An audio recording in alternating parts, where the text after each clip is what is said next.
Qué bueno que hayas decidido seguir hasta acá, me alegro que hayas tomado la decisión de continuar con las clases. Te recuerdo que la clase pasada hablamos sobre la neuroplasticidad, que influía en nuestra capacidad para poder adquirir nueva información. Y también te mostré de qué forma podés dirigir tu comportamiento para aumentar la plasticidad y de esta forma poder aprender mejor.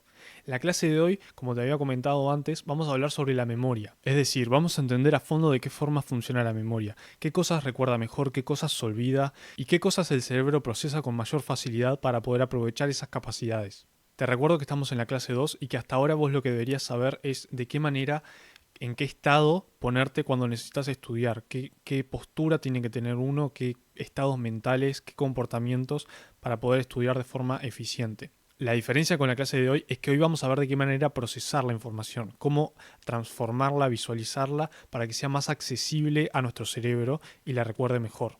Cuando mezclas lo que aprendiste en la clase 1 con lo que vas a aprender ahora en la clase 2, esto va a ser un cambio brutal, un tremendo avance en la forma en cómo estudias. Ahora vamos a terminar con la introducción y vamos a empezar de una vez.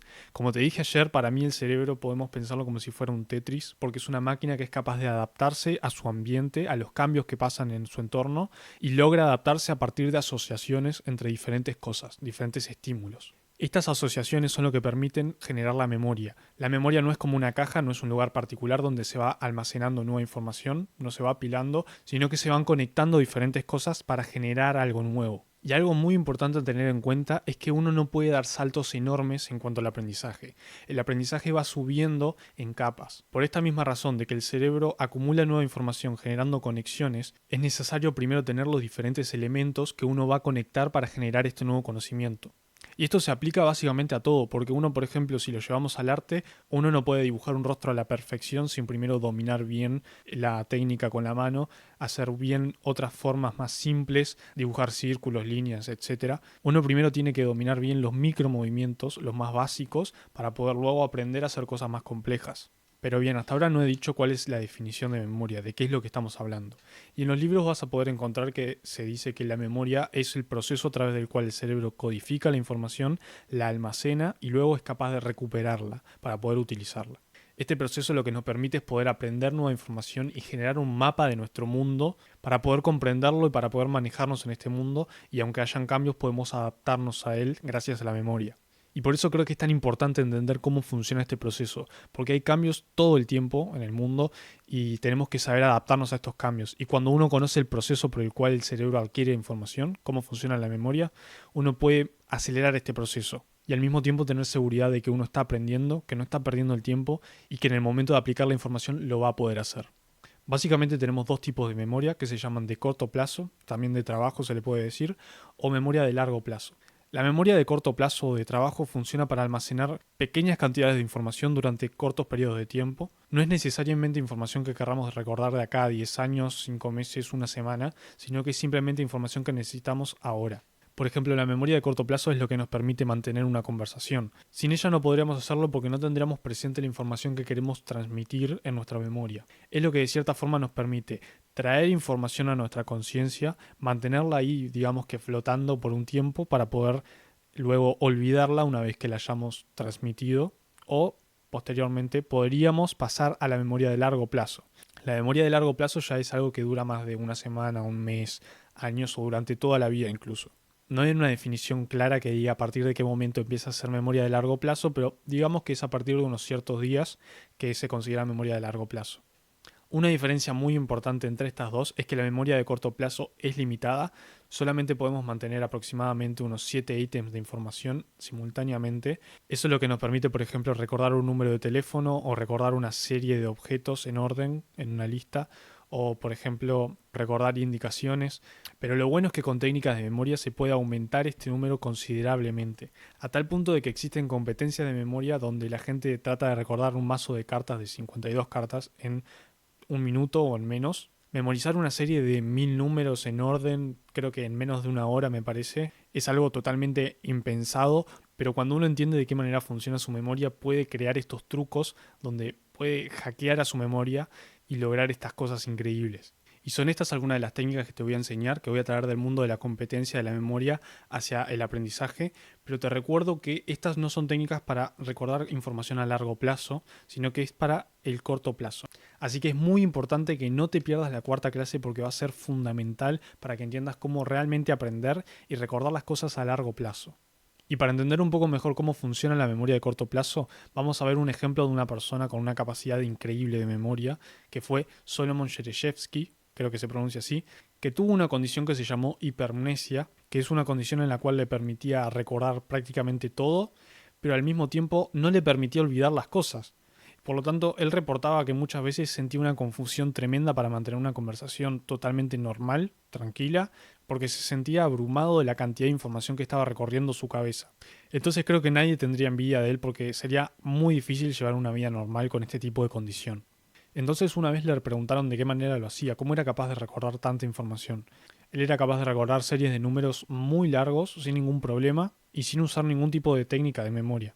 Pero lo que él dijo es que cuando él tenía que recordar cosas como una serie de números, él no veía los números de una forma normal, sino que él veía formas particulares, colores, olores, sonidos. Para él los números tenían una cierta personalidad. Y a esta condición se le llama sinestesia, que es cuando uno mezcla los sentidos, cuando uno, por ejemplo, huele los colores o siente gusto a las diferentes notas musicales. Y esta capacidad de aumentar el número de información sensorial para un determinado estímulo es lo que le permitía aumentar su capacidad de recordar esa información.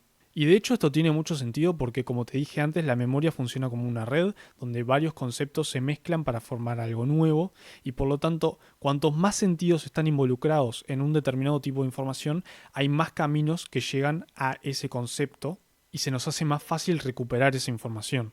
Y por otro lado, también los sentidos son el tipo de información más básico que podemos manejar. Lo primero que hacemos cuando somos bebés es identificar el sonido de la voz de nuestra madre, después de nuestro padre, identificar su rostro, sentir el tacto de las cosas en nuestro entorno, los olores en el ambiente y asociarlos con determinadas cosas. La información sensorial es el tipo de información más básico que podemos manejar y lo que más desarrollado está en el cerebro, y por lo tanto lo que más tenemos que aprovechar. Otras cosas son simplemente un paso más de complejidad de procesamiento. Por ejemplo, la capacidad de razonar, de pensamiento crítico, de idear planes, de comunicarse, de hablar, de escribir. Esas son cosas que son más complejas, que son más novedosas en la historia del cerebro y que por lo tanto están menos desarrolladas y no son tan eficientes. Y por eso una de las cosas más importantes cuando estudiamos es no simplemente leer las cosas y repetirlo hasta que de alguna forma se quede en la memoria, sino que lo más importante es entenderlo a través de los sentidos.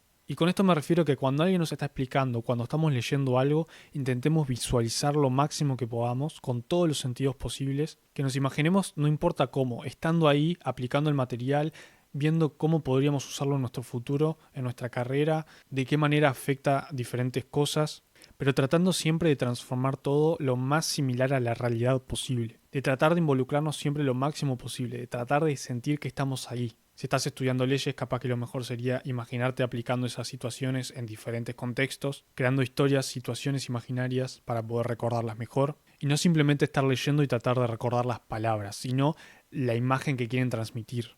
Ya hablé un poco de las historias, pero estas son muy buenas para poder recordar nueva información. Por alguna razón somos muy buenos recordando de qué manera las cosas acontecen a lo largo del tiempo. Seguramente es importante para poder recordar qué pasa antes y después de una determinada situación para que en el futuro podamos repetir más de esa situación si es que nos trae algo favorable o evitar esa situación si es algo desfavorable. Si podés hacer conexiones de modo historia entre los diferentes datos que estás aprendiendo, esto va a ser muy bueno para que lo puedas recordar en el futuro. Otra cosa que somos muy buenos recordando es la ubicación de dónde sucedieron las cosas. Esto sin duda fue muy importante en momentos en los que teníamos que recordar dónde habían fuentes de agua, fuentes de comida o fuentes de refugio y para saber dónde habían depredadores y evitar esas zonas. Y vos podés aprovecharte de esta capacidad también cuando estudiás. Yo, por ejemplo, lo que hago es muchas veces cuando tengo que salir de casa y tengo que ir hacia algún lugar, es tratar de estudiar en el camino, que no significa llevar un libro ni nada, solamente recordar la información y practicar, para que luego las ubicaciones de los lugares donde pasé mientras estudiaban me sirvan como referencia, como un ancla, para poder recuperarla en un futuro. Estudiar una misma cosa en varios contextos me va a aumentar el número de posibilidades de recordar esa información. Como conclusiones de esta clase, lo que hoy aprendiste fue qué es la memoria, cuáles son los tipos principales de memoria, viste cómo potenciar la memoria de corto plazo aprovechando las capacidades que están más desarrolladas del cerebro, aquellas que funcionan de forma más eficiente. Y como te dije, en la cuarta clase vamos a estar viendo cómo pasar de la memoria de corto plazo a la de largo plazo para poder pasar a un lugar donde la memoria es prácticamente ilimitada. Pero antes, en la próxima clase, lo que vamos a estar viendo son las sesiones de estudio. Vamos a ver cuáles son los límites que tenemos que dedicarle al estudio.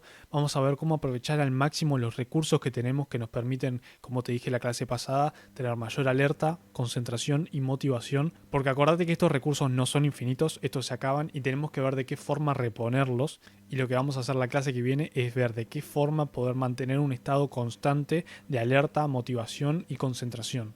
Sin más nada que agregar a esta clase, te recuerdo, la clase que viene va a ser muy importante, no faltes porque va a ser esencial.